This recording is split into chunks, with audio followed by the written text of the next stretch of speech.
আমি ধৰ এতিয়া কি হৈছে 2015 চনত আমাৰ ইয়াত কমাৰ্চিয়েল দানাৰ নামত গডৰেজৰে আছে, তাকো এটা টাইপৰ দানা। এতিয়া আমি দেখিছোঁ আমাক কমাৰ্চিয়েল যদি আমি ফিগাৰি কৰিব যাওঁ, আমাক একচুৱেলি 6 ধৰণৰ ডিফাৰেণ্ট দানা লাগে। স্টাৰ্টাৰ দানা লাগে, গ্ৰোৱাৰ দানা লাগে, ফিনিচাৰ দানা লাগে, ৰিপ্লেচমেণ্ট গিল্ড দানা লাগে, চাউ বা গেষ্টেশ্যন ফিড লাগে, লেক্টেশ্যন ফিড লাগে। আৰু এই দানাবিলাকৰ পাৰ্থক্য মেইনলি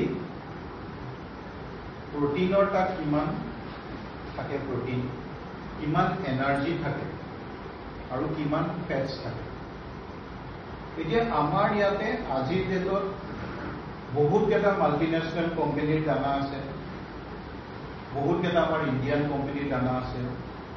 আজিকালি অলমষ্ট আগতে যোনে পল্ট্ৰিৰ দানা বনাইছিল, ডেইৰী দানা বনাইছিল, চবেই গাহৰিৰ দানা বনায়।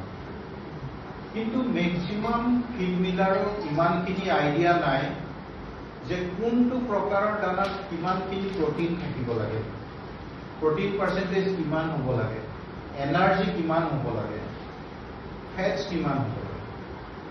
মই যোৱা এমাহ ধৰি বহুতকেইটা ফিড কোম্পানী, মই নাম নলওঁ ইয়াতে, প্ৰায় বহুতখিনি ফিড কোম্পানীকে মই সিহঁতক সুধিছিলোঁ যে আপোনালোকৰ এই প্ৰত্যেকটো ফিডৰ কিমান প্ৰটিন থাকে বা কিমান এনাৰ্জি থাকে, কিমান ফেট থাকে জনাব পাৰিব নেকি। বাৰিং দুটামান কোম্পানী কোনোৱে মানে সেই বস্তুটো শ্বেয়াৰ নকৰে। দ্বিতীয়তে আচলতে সিহঁতে আমাক ফাৰ্মাৰ্ছবিলাকক, আমি এজ এ ফাৰ্মাৰ আমি সিহঁতক ডিমাণ্ড কৰিব লাগে যে আপোনালোকৰ এই যে দানাখিনি আপোনালোকে বিক্ৰী কৰি আছে, আমি যে ইমান পইচাত আপোনালোকৰ দানা কিনি আছো, আমি ৰিজাল্ট পাম নে নাপাম, সেই বস্তুটো মেইনলি ডিপেণ্ড কৰিব যে আপোনালোকৰ দানাত সেই বস্তুখিনি আছে নে নাই। তাৰপিছত মাইক্ৰ' ভিটামিনছ আদিৰ কথা আহিব, কিন্তু মেইন ৰিজাল্ট আহে এনাৰ্জি, প্ৰটিন, ফেটছ এইকেইটাৰ পৰা। ভাৰতবৰ্ষত মাত্ৰ এটা নে দুটাহে কোম্পানী আছে যোনে সিহঁতৰ বেগতে কিমান প্ৰটিন আছে, কিমান এনাৰ্জি আছে, কিমান ফেটছ আছে লিখি দিয়ে। মই প্ৰায় 8-10টা কোম্পানীৰ লগত হেৰি কৰিছোঁ, কোনোৱে লেব টেষ্ট এটা শ্বেয়াৰ কৰিবলৈ হেৰি নাই। তাৰমানে কি হৈছে, সিহঁতে এটা ফৰ্মুলেশ্যন বনাইছে, কোনোবাই লেব টেষ্ট কৰিছে, কোনোবাই কৰা নাই, আমাক সেইবোৰ দানা বিক্ৰী কৰি আছে। আমি সিহঁতৰ কাৰণ কোম্পানী এটাৰ দানা বুলিকে আমি কিনি আছো। সেইটো প্ৰত্যেকজন ফাৰ্মাৰে, মই কওঁ প্ৰত্যেকজন পিক ফাৰ্মাৰে দানা কিনোতে কোম্পানীৰ ৰিপ্ৰেজেণ্টেটিভক বা কোম্পানীক ডিমাণ্ড কৰিব লাগে যে আমাক আপোনালোকে লেব টেষ্টৰ ৰিপৰ্ট এটা শ্বেয়াৰ কৰক। আপোনালোকৰ দানা, কোনটো দানাত কিমান এনাৰ্জি আছে, কিমান প্ৰটিন আছে, কিমান ফেটছ আছে, আপোনালোকে লেব টেষ্ট ৰিপৰ্ট দেখাব লাগে। আপোনালোকে বেগত লিখিও নিলিখে। আজি যিমান পেকেজিং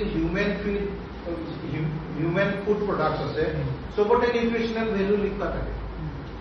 FSSAI মেণ্ডেটৰী কৰি থৈছে, কিমান কেলৰি এনাৰ্জি আছে, কিমান কেলৰি প্ৰটিন আছে, কিমান হেৰি আছে, চব লিখিব লাগে। কিন্তু এনিমেল ফিডৰ এই ইণ্ডাষ্ট্ৰিটো কমপ্লিটলি আনৰেগুলেটেড।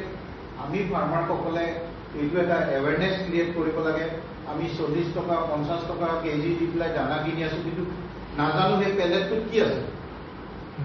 পেলেট বনাই দিয়ে, তাত কি আছে আমি নাজানো। আৰু বেছিভাগ ফিড কোম্পানীৰ মেণ্টেলিটি, বেছিভাগ মই নকওঁ চবৰে বুলিকে, কিন্তু মেজৰিটি ফিড কোম্পানীৰ মেণ্টেলিটি, সিহঁতে ভাবে যিটো পল্ট্ৰিত নাযায়, যিটো ডেইৰীত নাযায়, সেই বাচি থকা পেলনীয়া বস্তুখিনি পিক ফিডত দি পেলাই পেলেট বনাই দিলেই চলি যাব। আমি ফাৰ্মাৰ্ছবিলাকে এইটো ডিমাণ্ড কৰিব লাগে আৰু আমাৰ এৱেৰনেছ ক্ৰিয়েট কৰিব লাগে যে প্ৰত্যেকটো আমি সেইটো ফিডে কিনিম যোনে আমাক এনাৰ্জি, সিহঁতৰ প্ৰটিন, সিহঁতৰ ফেটছৰ বিষয়ে আমাক ট্ৰেন্সপাৰেণ্ট হৈ পেলাই ডিক্লেয়াৰ কৰিব। মই ইনফেক্ট এইটো এটা কেম্পেইন হিচাপে লৈছোঁ। এইটো মই ফাৰ্মাৰ্ছবিলাকক এইটো এৱেৰনেছ কৰিবলৈ I am going to put this through social media and other means, training হওক, এৱেৰনেছ কেম্প হওক, যে আপোনালোকে ফিড কোম্পানীক ডিমাণ্ড কৰক যে সিহঁতে আমাক এই 3টা নিউট্ৰিচনেল ভেলু কওক। ঠিক আছে